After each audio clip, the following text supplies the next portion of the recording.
Welcome back to the program. And just before the break, I was telling you about the United States' interest in doing greater business with Africa in a win-win situation.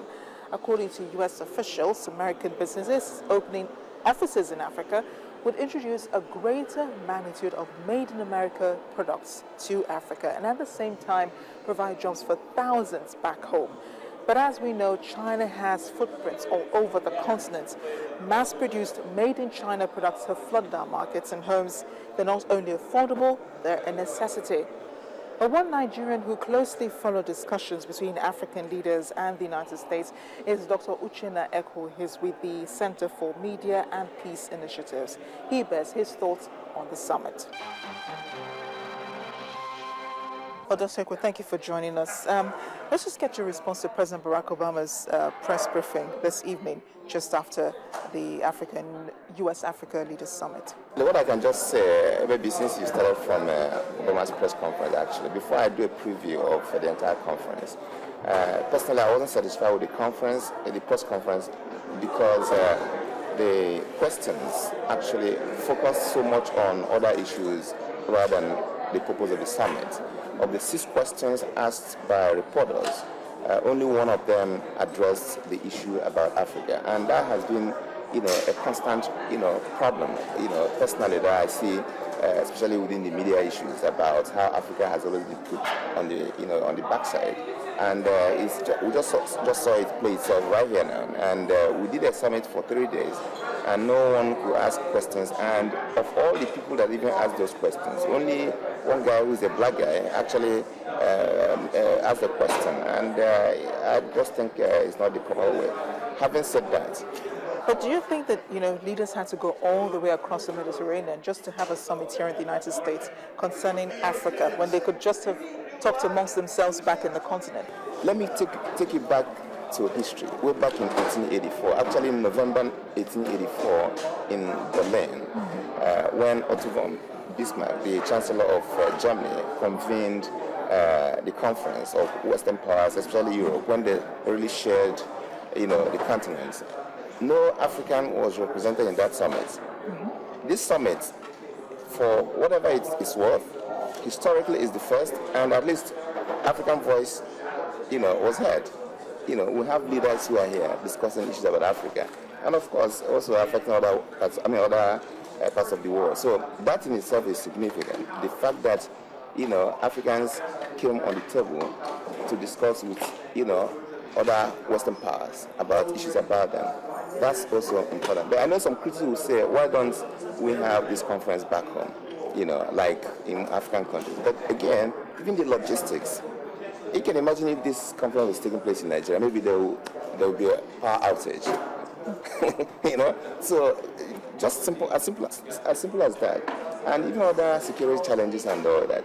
I believe that Obama also being a Kenyan, so to speak, let's put it that way. He's an African, let's face it. So he deserves some credit for really pulling off this, and most importantly, a lot of critics have said that he's not done enough for Africa and the world. I believe that if this summit is sustained, both the outcome and the output, if it's sustained, and like you also said at the press conference, which I think I like, the fact that this has to be sustained, even spoke about his his successor, really, continue that challenge. I think it's good, because the truth about the matter is that the world we live today is interconnected.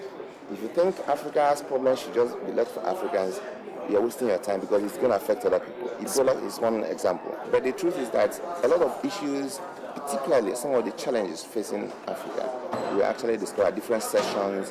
You may not have handled all of them, but at different sessions, at least the ones I attended, these issues about good governance, issues about corruption, issues about financial crimes, issues about refugees and stuff like that.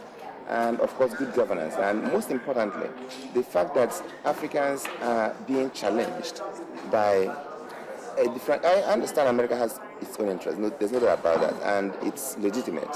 Every country does something or invests something where they have to benefit. But the good thing about the United States, unlike China, is the fact that they are also benefiting, and they also want you to benefit, as opposed to perhaps China that will go and invest or pursue a lot of business interests in Africa, without concerns about good governance or how things are governed. All they care is to get their own benefits and just go back, you know. Whereas the United States will also be, you know, helping to encourage our governments in the continent to do the right thing. And when you know that there's a spotlight, especially on the world stage, there is the likelihood that people will be more careful. One thing this summit may have achieved is to raise the profile of Africa at the international level, because the problem has been that Africa's issues have always been put at the back burner. So using his, you know, bulk, well, usually in America they talk about using the president's office because he sets the agenda and all that. At least we're talking about that. No American head of state or president has ever done this.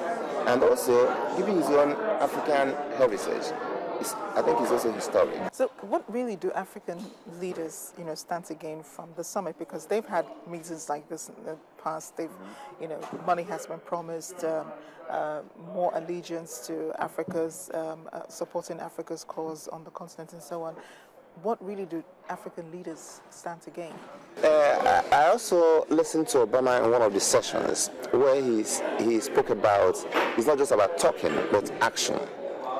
And the fact that this thing will also, there's going to be a follow-up is also important, because he also said that follow-up will be to hold them accountable. Because today, on this summit, there were some commitments. They signed, it agreed to certain protocols and certain steps to take to change the face of Africa.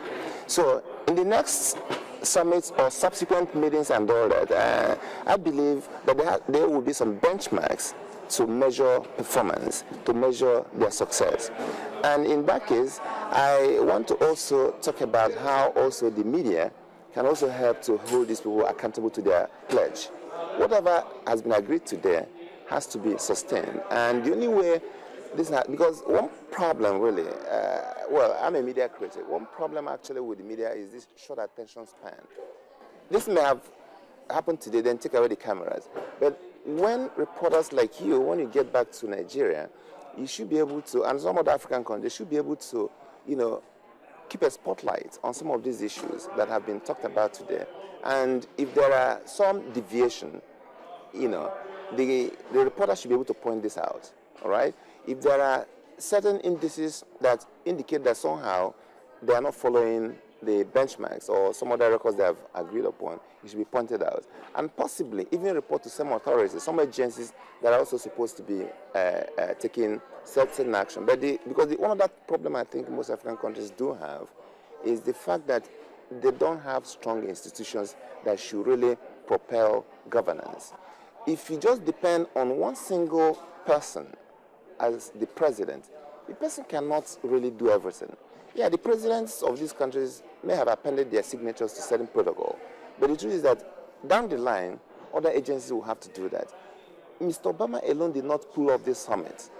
You could see the retinue, close to 1,500 people working with him to get this thing done.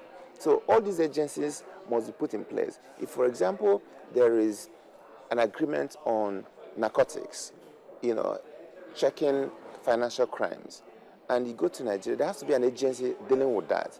Now, reporters should be able to talk to some of these agency representatives.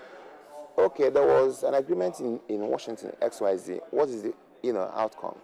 Because the leader of that agency that should be able to follow up accordingly. Otherwise, if we don't do that, because that's what media is actually supposed to be doing, otherwise they will be sleeping. I recognize there are some African countries that don't have some measure of freedom. He had him talk about media freedom as well. The truth about the matter is that we cannot succeed in Africa if we don't have some measure of openness. The secretive nature of governance in Africa got to change. Well, you talked about President Barack Obama's African heritage. We know that his father is Kenyan. You think that may have had, something to do with why he organized the U.S.-Africa Leaders Summit? I have to believe that, because let me tell you something. In 2012, when I met with the former Assistant Secretary for African Affairs, Johnny Carson. That was when he even spoke to me about something being planned, because people were criticizing, just before the election, people were criticizing Obama for not really addressing African issues.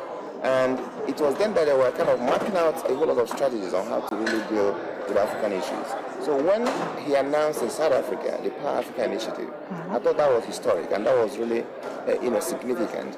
And following up with this kind of conference, this kind of summit, I think it's good. But the important thing at the end of the day, I keep saying it, the problem is in us. So I'm really going to talk about the elephant in the room, which is, whether the U.S. is in competition with China on Africa. Yes, that question has really been asked so much. I believe that there is a continual struggle between, especially in economic matter, between China and United States. In fact, some people have also said something like, what is going on is a second scramble for resources in Africa. All right? There is no doubt that every country has the legitimate right to, seek for resources or improve its economy, however it does it, that is legitimate and legal, by investing in other places. But the truth also about the matter is that, if you ask me, the difference between China's involvement in Africa and the United States' involvement in Africa, the difference is very clear. One, the United States will get involved in Africa to probably make them, kind of get close to some kind of partnership. They will invest and insist on due process, insist on good governance and stuff like that. Unlike China, that will just be interested in getting money and getting their resources. China will even import their people to Africa to be workers and laborers and all that. Whereas the United States will use local labor. Again, I'm also aware that the United States, in cases where there is corruption, or there are some corrupt practices within either a United States company and a Nigeria, let's say Nigeria, a company in Nigeria, that individual will face legal challenges at the end of the day. You may have had the instance of one of the aides of Dick Cheney, who got involved in one liquefied natural gas, whatever, in Nigeria. The guy, I don't know whether he has finished his term, but he was jailed here, whereas China will not do something like that. I also understand that most African countries, because of, quote-unquote, the dictatorial tendencies in Africa, some of them will kind of align themselves with China, because China, there's not like due process. They just have to do certain things and just get things done. Whereas in the United States, there's a way, let's say Mr. Obama, for example, there's a way he can intrude into affairs in Africa that can have some, reverberation here in the United States that will affect his, office. And he'll be very careful. We don't have something like that in China. If China says, you as a woman, I want you to become a man, it's a decree and it's done. But it does sound like you're saying, that African leaders should do less business with China, even though you have already pointed out that they do have a legitimate right to be there on the. Yeah, it's a free world. People should. I'm an apostle of freedom. No matter how you look at it, people should. In fact, even God gave us that choice. It's the greatest gift God has given us, that freedom to behave any way you want, do whatever you want, provided they do have some limitations though. If China wants to do business in Nigeria or in other African countries, that's fine.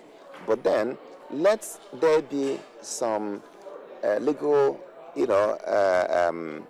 parameters that they have to meet, like doing business in Africa.